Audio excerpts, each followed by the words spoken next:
Welcome to my channel. Today we're going to make spinach and onion pakora. I have here half cup of spinach and half cup of thinly sliced chopped onions. To this I'm going to add salt as per your taste.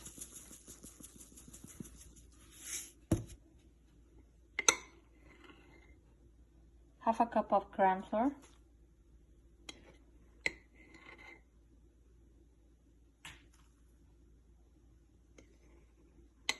We're going to add some water to this to make a smooth dough.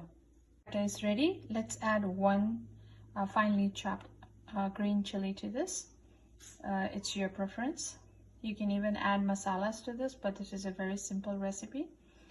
So we're going to heat a pan with oil, and then we are going to drop a scoop each inside the oil once the oil is hot. I have dropped the batter. Now let's cook it until it's golden brown. Pakoras are ready to be served. Hope you like this recipe. Please like, comment and subscribe my channel.